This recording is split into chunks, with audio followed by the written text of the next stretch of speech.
You and I have had tons of talks up to this point about investing and making smart money decisions. And sometimes it feels like it's overwhelming with the amount of decisions you can make when it comes to making money and money choices. And I understand it can be overwhelming when you're trying to decide exactly which money steps you need to be taking.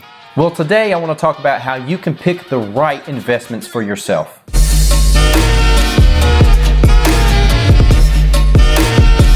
Hey everyone, Zach the Money Nutritionist here. If you haven't already, please go ahead and crush that like button. It really helps me out and it allows me to reach more people and give them useful money tips. With that said, let's go ahead and talk about how you can make the right investments.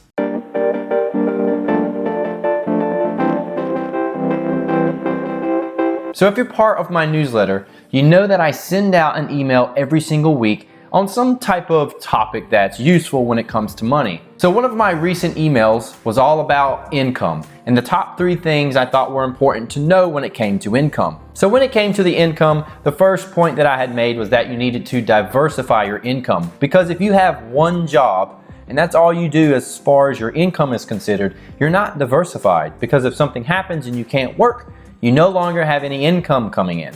So one of my subscribers actually replied to the email saying, how do I make the right investment choices? Is it some type of combo? Wouldn't that be best? And I would actually agree that a combination of multiple income streams is definitely going to be a better route than just one. But it got me thinking, how do each of you decide exactly which investments are the right ones for you?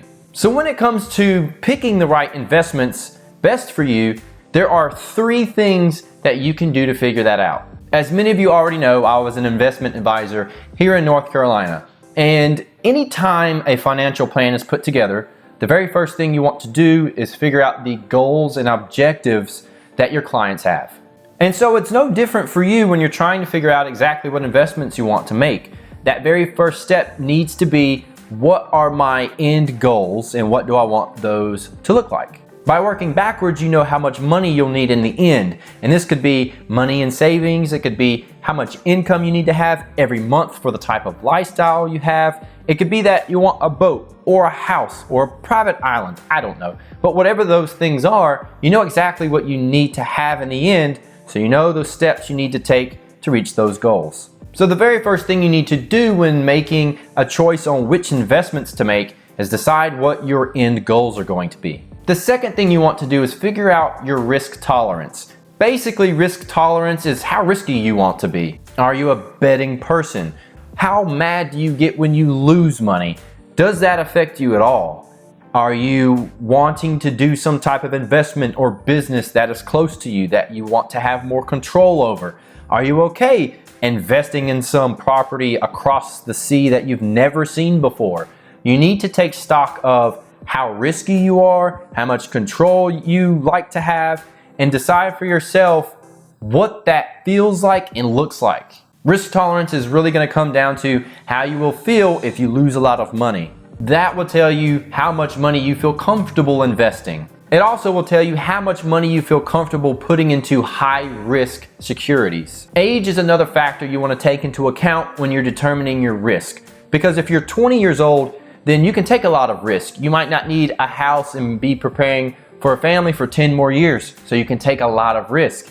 If you're 45 years old, you know your kids are going to college and you want to have money set aside for them that you don't want to risk at all. If you're retiring at 70, you don't want to be putting money into a stock that's a penny stock and it's a brand new business and you're risking a lot of your money on something that's unproven. So you need to take your age into account when you're trying to decide the types of investments you want to choose. Your income is going to play another large role when it comes to risk. If your salary is fairly large, then you have more money you can risk and play with. You have more money you can go out and buy real estate. You have more money to go buy vacation properties that you want to throw on Airbnb.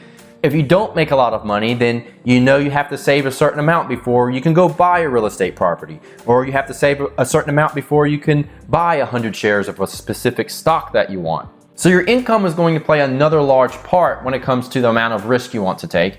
And the last thing I would say when it comes to risk is analyzing your current situation. Your situation is going to be things like, hey, I know I'm getting married next year and the wedding's $30,000.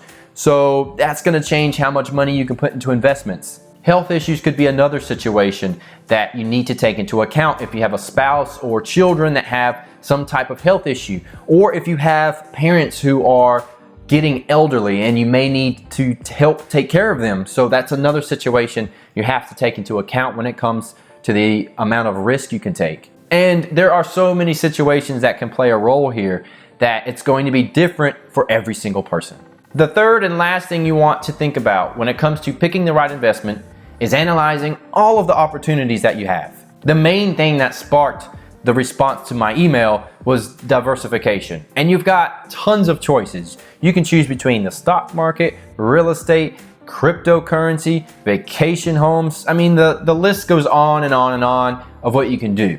The main difficulty is that you have so many options to diversify when it comes to investments, it's almost overwhelming. And then starting a business would be another category, and then your list of business options is nearly endless. So there's tons and tons of choices when it comes to choosing the right investment. The first thing I would do when I'm trying to choose the right investment based on all the opportunities is choosing if I want it to be active or passive. Basically, the difference between active and passive is, do you have to be actively involved daily in that investment, or will it bring you income, or will it grow over time passively, meaning you don't have to do stuff to it daily. And sometimes the same investment can be active or passive, like stocks can be actively invested in, meaning you're trying to be a swing trader, or you're trying to time the market, or you're daily trading. That would be an active form of stock picking and stock trading. Or you could be a passive investor in stocks, where every single month you put in money into a certain mutual fund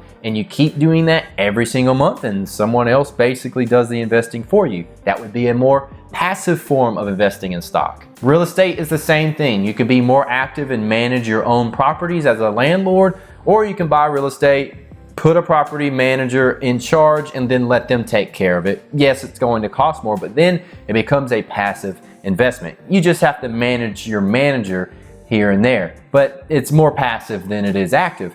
So you need to ask yourself, do you want to be an active or passive investor? Once you do that, you can start narrowing down your options. So what we have now is we've set our goals of what we want. So we know how much money we need based on the goals we've set. Next, we would know, all right, I'm this risky. So you know that you can risk either a lot of money or a little bit of money. And that's going to tell you how long it's going to take to reach that goal. And then the last thing is deciding, okay, do I want my investments to be active, or do I want my investments to be passive? Taking into account that something that is more active will most likely bring you a higher return than something that's passive. Even though that's not always the case, most of the time that's going to be the case. So once you've decided all of those opportunities, you can choose which one is most likely to get you to reach your goal. And you might have a handful, and sometimes what you have to do is you have to try them out, and some will stick and others won't stick. And that's just life. You have to figure those things out for yourself and see which ones are going to be the best for you. And if you don't know, there's always help that you can get. You can shoot me an email, you can send me a message, and there's plenty of other people out there who are willing to help you. So just to recap, the 3 things you need to do is 1, figure out your goals. 2, figure out your risk based on your age, income, and current situation. And 3, figure out the opportunities that you have in front of you. Are you able to start a business? Do you have the money to purchase real estate? And then you need to decide if you want it to be active or passive. And the very last thing is, you gotta go out and do it. Now, I hope this information has been helpful. Those are the 3 basic steps that I would tell anyone to take when trying to decide which investments are best for you. If you haven't had a chance already, please smash that like button, and I'll see you in the next video. Thanks for watching. Be sure to follow me on Twitter, Instagram, and Facebook to stay updated on the latest. But more importantly, to stay updated on YouTube, press the subscribe button below.